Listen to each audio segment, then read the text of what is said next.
Very good morning. मैं अभिषेक जैन फिर हाजिर हूँ आपके सामने। आज का एक नया मुद्दा लेकर के आया हूँ आपके साथ डिस्कस करने के लिए। आज हम म्यूचुअल फंड पे डिस्कशन करने जा रहे हैं कि किस तरीके का इन्वेस्टमेंट म्यूचुअल फंड में बेटर हो सकता है। एग्जाम्पल देना चाहूँगा।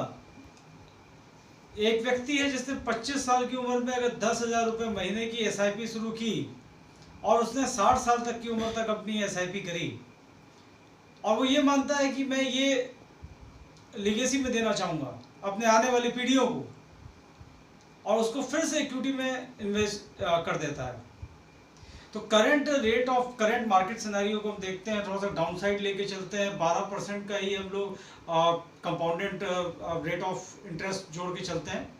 तो आपको जान करके बड़ी हैरानी होगी, जब वो 90 साल का हो जाएगा वो कितना रुपया वसीयत में देके जाएगा अपने बच्चों को। दैट इज 204 करोड़, 204 करोड़ रुपए वो लिगेसी क्रिएट करेगा अपने बच्चों के लिए। अगर वो 25 साल की उम्र से 10,000 रुपये महीने की एसआईपी शुरू करता है, 60 साल तक करता है और उसके बाद इक्विटी में उसको पूरे कॉर्पस को इन्वेस्ट कर देता है। बट हाँ, बात वही आती है कि अगर बच्चा लायक है तो भी क्यों बचाया जाए, नालायक है तो भी क्यों बचाया जाए। बहुत पुरानी कहावत है ये। तो भी कोई बात नहीं, 60 साल के बाद आपके पास इतना सफिशिएंट कॉर्पस तो होगा ही होगा कि आप रिमेनिंग जीवन बड़ा आसानी से निकाल सकेंगे। और उसका rate of interest minimum down side भी लेते हैं तो 3 से 3.5 लाख रुपए महीना होगा कि बड़े आराम से आप बाकी की जिंदगी निकाल सकेंगे।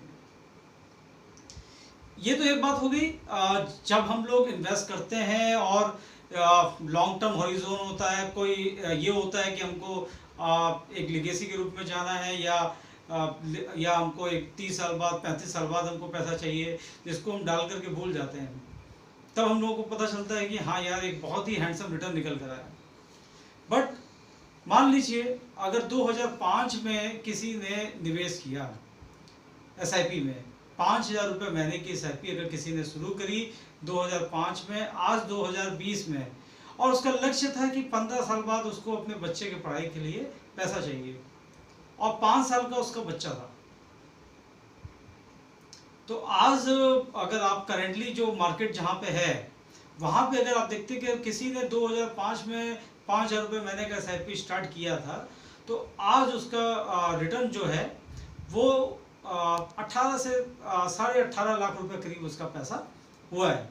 तो अगर मैं इसका कंपाउंड रेट ऑफ इंटरेस्ट निकालूं, इंटरनल रेट ऑफ रिटर्न निकालूं, तो ये अप्रॉक्सीमेटली 7.74% आता है। वैसे बुरा रिटर्न नहीं है, 18.5 लाख रुपए अभी भी हैं इनके पास। बट क्या फर्क पड़ा अगर वो बॉन्ड फंड में या कोई भी डेट फंड में इन्वेस्ट करते, इवन पीपीएफ में भी पैसा डाले होते, तो भी रिटर्न इतना ही होता।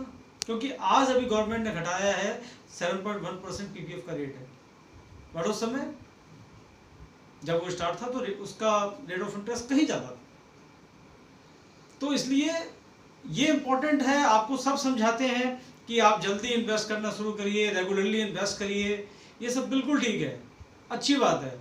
बट पैसा एग्जिट कब करना है, ये भी एक बहुत इंपॉर्टेंट रोल प्ले होता है, जिसके लिए आपको पी रेशियो देखना पड़ता है, उसको ट्रैक करना पड़ता है। ठीक है, और ये चीज़ आपको कोई भी म्यूचुअल फंड का एजेंट नहीं बताएगा, क्योंकि वो नहीं चाहता कि उसका कॉर्पस कहीं ना कहीं से कम हो।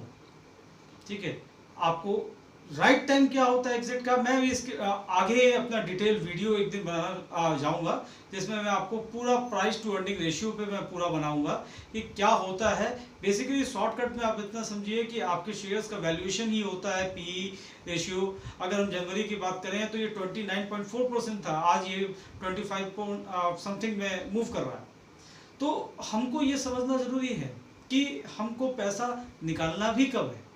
अगर हम ये नहीं समझ पाएंगे तो कहीं ना कहीं ये प्रॉब्लम है हमको आगे आएगी।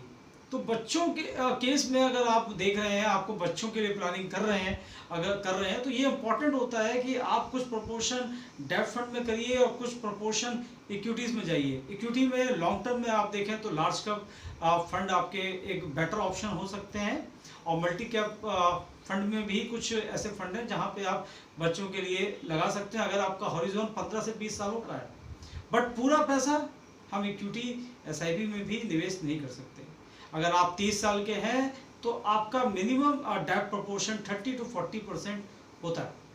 और यही सिनेरियो अगर आपने कोई म्यूचुअल फंड अगर आपने बैंक से लिया है तो आपने लिया है, अच्छी बात है, परंतु उसको एग्जैक्ट टाइमिंग क्या है, कब उसको एग्जिट करना है, वो आपको बैंक वाला नहीं बताएगा।